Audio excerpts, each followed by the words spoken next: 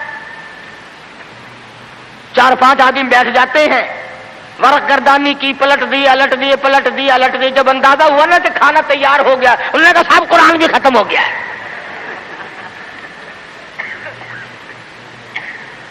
ہمارے یہاں ایک مولانا ہے، لوگ ان کو بہت کہتے ہیں کہ قرآن ختم کرو۔ میری ملاقات ہوئی، میں نے کہا حضرت جی آپ تو دن رات قرآن پڑھتے ہوں گے؟ انہوں نے کہا کیوں؟ ہم نے کہا سارے لوگ آپ کے پاس آتے ہیں، دادی مر گئی قرآن پڑھنا، ماسی مر گئی قرآن پڑھنا، پھوپھی فوت ہو گئی قرآن پڑھنا۔ کہنے لگے میں ان کی بات کا نوکر ہوں، 3 دفعہ کل پڑھتا ہوں۔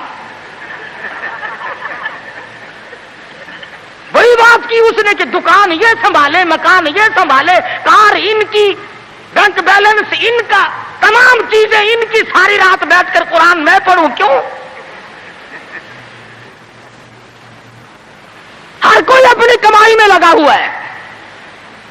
جو لوگ ملتان جاتے ہیں انہیں پتا ہے کہ چوک بازار ملتان کا سب سے بڑا بازار ہے۔ ایک روز گزرتے گزرتے ایک آدمی آیا اور بڑے مرے دل سے السلام علیکم، میں نے کہا جی وعلیکم السلام، حضور میرے لیے بھی کوئی دعا کرو، کاروبار بالکل نہیں رہا، ٹھنڈا کاروبار ہے۔ وہ شکر ہے میں نے پوچھ لیا، ورنہ مولویوں کی تو عادت ہوتی ہے اللہ برکت دے جی اللہ برکت دے، اور میں نے پوچھ لیا تیرا کاروبار کیا ہے؟ کہنے لگا کفن بیچتا ہوں۔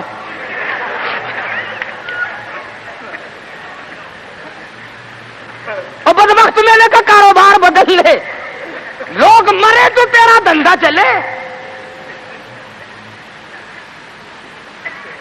اس لیے لوگوں کو کہا کرتا ہوں کہ مولویوں کو شادیوں میں دیا کرو تاکہ یہ دعا کرے یا اللہ ایک ایک کی 4 شادیاں ہوں۔ اب مرے بغیر تم رسید نہیں دیتے، جب تک مرو گے نہیں مولوی کا گھر میں داخلہ بند۔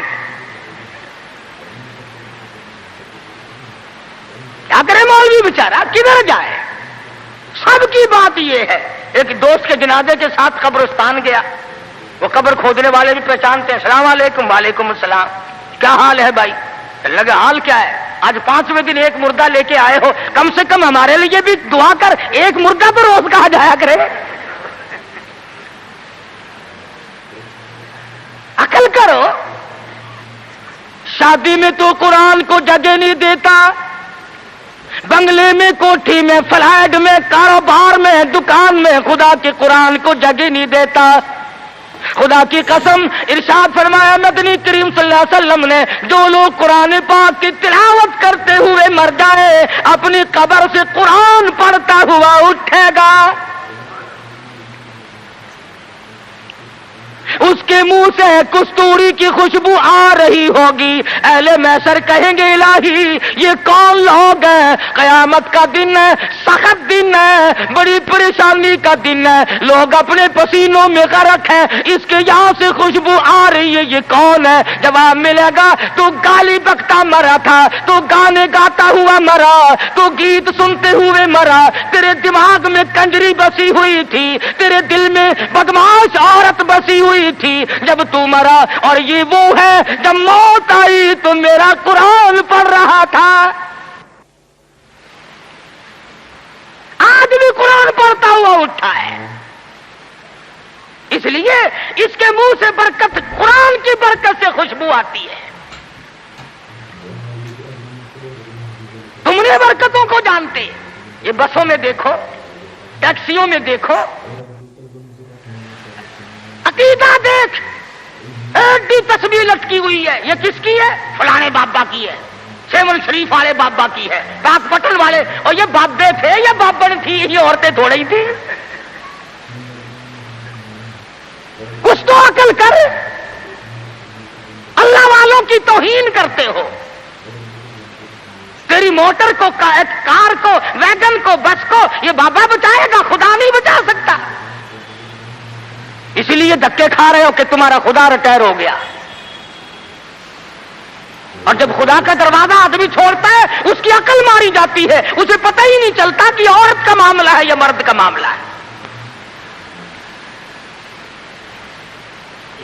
میں عرض کر رہا تھا کہ مسلمان اگر نبی کی سیرت کو سنتا ہے یا جانتا ہے اور مانتا ہے تو کوئی وجہ نہیں کہ مسلمان کو کوئی زیر کر سکے.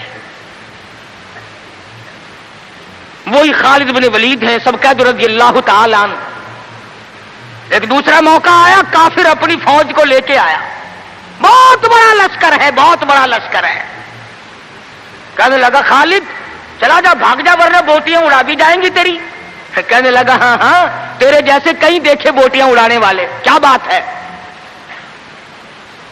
اس نے کہا خالد میں وہ زہر لے کے آیا ہوں کہ اگر تلوار بجھا کر کے مار دی تو ٹکڑے ٹکڑے ہو جائے گا، بھسم ہو جائے گا، جل کر خاک ہو جائے گا. فرمایا کوئی بات نہیں، وہ زہر مجھے دکھا. وہ کافر نے، عیسائی سردار نے وہ شیشی نکال کر حضرت خالد کے حوالے کر دی. حضرت خالد نے اللہ کا نام لیا اور لے کر اتنا سخت قسم کا زہر جس میں نامعلوم کیا کیا چیز ڈالی ہوئی تھی، 2 قطرے زمین پہ ٹپکائے، زمین میں آگ لگ اٹھی، زمین میں آگ لگ گئی.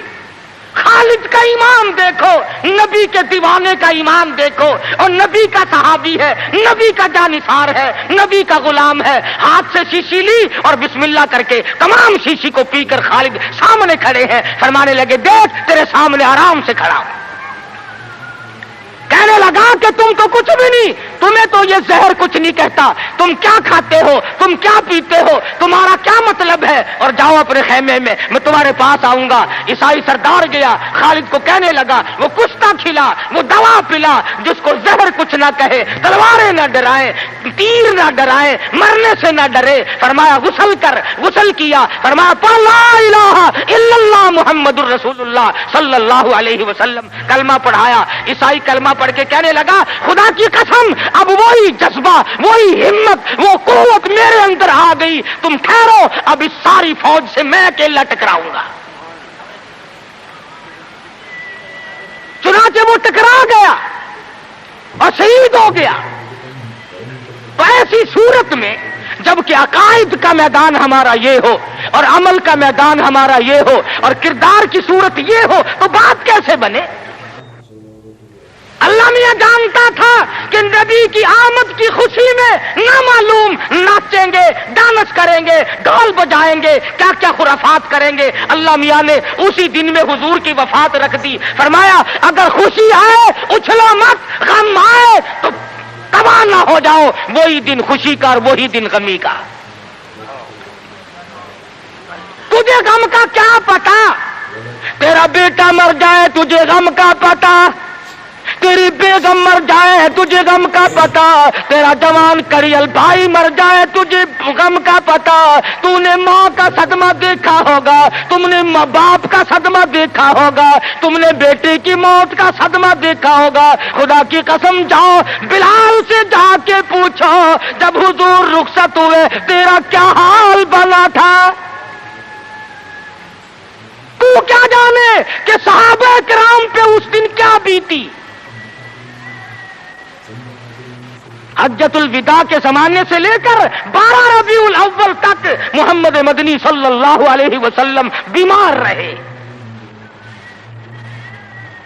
اگر اتنے دنوں آج کوئی بیمار پڑ جائے، مولویوں سے موت کی دعا کرانے لوگ مسجدوں میں پہنچ جاتے ہیں، حجی ذرا دعا کر دینا یا ادھر ہو یا ادھر ہو. بلکہ وہ ایک بات سنی تھی کہ ایک آدمی کا والد بیمار تھا، اس کا بیٹا مردہ نہانے والے کے پاس گیا. اس نے کہا ذرا چلو ابا جی کو غسل دینا ہے کہ بھائی کب فوت ہوا. انہوں نے کہا جی آپ جائیں گے، پانی گرم کریں گے، کفن تیار کریں گے، انشاءاللہ اتنا مریض آئیں گے اور کیا ہے. پیش کی تیاری ہوتی ہے. یہ صحابہ تھے جنہوں نے جان کے قیمے بنوا کر کے حضور اکرم صلی اللہ علیہ وسلم کا دیدار کیا تھا. ان کی نظروں کے سامنے ان کے بچوں کو نیزوں کی نوک پہ لٹکا کر تڑپا کر مارا گیا، مگر کسی صحابی نے ایمان کا دامن نہ چھوڑا.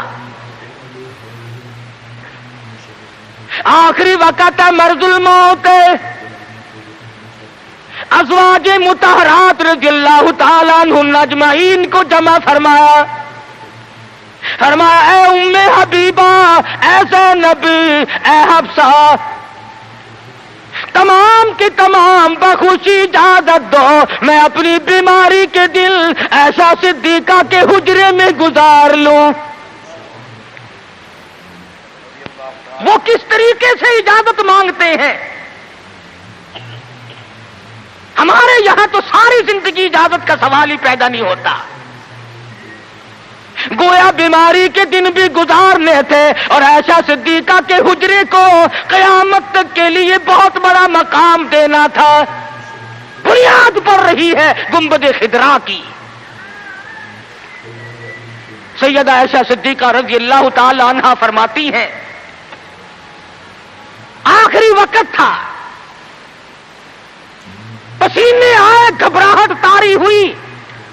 فرمایا میری عائشہ ٹھنڈے پانی کا پیالہ لیا. میں سمجھی پانی پیئیں گے, میرے محبوب کو پیاس لگی ہوگی, میرے محبوب کو گرمی لگی ہوگی. میں پانی کا پیالہ لے کر حاضر خدمت ہوئی, اشارہ کر کے فرمایا یہاں رکھ دے. میں نے رکھ دیا. رحمت والا ہاتھ پانی میں بھگو کر اپنے منہ پہ چھینٹے مارنے شروع فرما دیے. ایسا صدیقہ فرماتی ہے میرا جگر پھٹنے لگا. اور میرے محبوب کیا بنی, یہ گھبراہٹ کیسی, یہ پریشانی کیسی. فرمایا میری عائشہ تو نہیں جانتی موت کتنی گھبراہٹ والی ہے.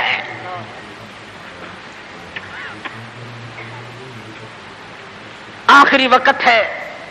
سیدہ فاطمۃ الزہرا رضی اللہ تعالی عنہا بھی پاس بیٹھی ہیں, سیدہ عائشہ صدیقہ رضی اللہ تعالی عنہا بھی پاس بیٹھی ہیں. ارے گالی دینا بڑا آسان ہے. ایسا صدیقہ سے جا کے پوچھ کہ اس دن تیرا کیا حال بنا جب امام الانبیاء رخصت ہوئے تھے. صحابہ دیوانے ہو گئے, صحابہ جنگلوں کو نکل گئے. اور فاروق جیسے کہنے لگے جو کہے گا حضور کی وفات ہو گئی کہ تلوار سے گردن اڑا دوں گا. بلال کا کیا بنا, سہیل کا کیا بنا, سلمان فارسی کا کیا بنا. ارے جن بچوں کے سر پہ یتیمی کی وجہ سے ہاتھ پھیرا کرتے تھے وہ بچے روئے, مدینے کی عورتیں روئی, مدینے کے بیمار روئے. آج ہم یتیم ہو گئے. تو 12 ربیع الاول مدنی کریم صلی اللہ علیہ وسلم کی وفات کا دن ہے, حضور کی رخصتی کا دن ہے. اور خداوند عالم نے اس لیے یہ دن رکھا کہ لوگ اچھلنا نہ شروع کر دیں, لوگ بے حد متاثر نہ ہو جائیں. اس لیے یہ وہ غم ہے کہ مسلمان کے اندر سے تو نکلنا ہی نہیں چاہیے. سیدنا امام حسین رضی اللہ تعالیٰ عنہ کے بارے میں تو کہتے ہو کہ جی غم کرنا چاہیے, غم کرنا چاہیے, اور حضور کی وفات کی خوشی کرنی چاہیے. امام الانبیاء دنیا سے گئے. تیرا نبی سے اگر تعلق ہوتا, تجھے نبی سے محبت ہوتی, انس ہوتا, خدا کی قسم اس دن تو رونے کا دن تھا. اس لیے سیرت نے تمام چیزیں ہمیں بتلائیں اور ساری چیز ہمارے سامنے آ گئی. جن لوگوں نے کھیل بنایا, تماشا بنایا دین کو, نبی کی سیرت کو, کیا ہے وہ لوگ؟ ہمیں ان لوگوں کی کوئی پرواہ نہیں. خدا کی قسم یہ لوگ تھے جنہوں نے گنبد خضرا پہ بیٹھ کر ایک ایک چھٹاک مصری کی دال کا پانی 11 آدمیوں نے پی کر کے زندگی گزاری. نبی کے روزے پہ بیٹھ کر حدیث کا درس ہم نے دیا, نبی کی مسجد کی امامت ہم نے کی, نبی کے شہر کی گورنری ہم نے کی, نبی کی گلیوں میں جھاڑو ہم نے دی, نبی کے شہر کے دفن کو ہم نے تسلیم کیا. ہم دعائیں کرتے ہیں. جاؤ شیخ الحدیث مقدس الروح کو دیکھو, 20 برس گزر گئے, آج تک گنبد خضرا کے پڑوس میں دفن ہونے کے لیے منتظر بیٹھے ہیں. نعرہ تکبیر, اکابرین علماء دیوبند,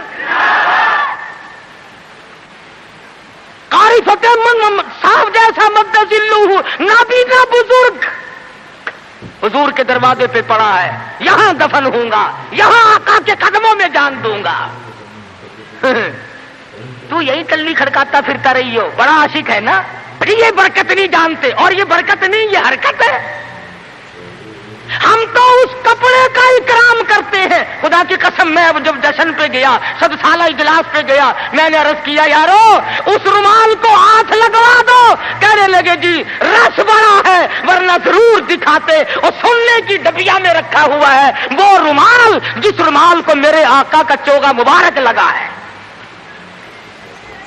خزانے میں رکھا ہے۔ ہمارے پاس خزانہ وہ رومال ہے، وہ کنتیل ہے خداوند عالم کے محبوب کا جس میں چوگا رکھا ہوا تھا۔ ہم تو اس رومال کی حفاظت کرتے ہیں، اس قرآن کی حفاظت کرتے ہیں، اس سنت کی حفاظت کرتے ہیں جو صحابہ کرام نے ہم تک پہنچائی۔ اللہ پاک مجھے اور آپ کو عمل کی توفیق عطا فرمائے۔ وآخر دعوانا ان الحمدللہ رب العالمین۔ تو میرے پیارے بھائیو، آپ کو یہ بیان کیسا لگا؟ اگر یہ بیان آپ کو اچھا لگا ہے تو ویڈیو کو لائک کریں، شیئر کریں، کمنٹ کریں اور چینل کو سبسکرائب کریں تاکہ ہم آگے بھی ایسی ویڈیو آپ کے لیے لاتے رہیں۔ اب دیجیے اجازت، ملتا ہوں انشاءاللہ اگلی ویڈیو میں۔ السلام علیکم ورحمۃ اللہ۔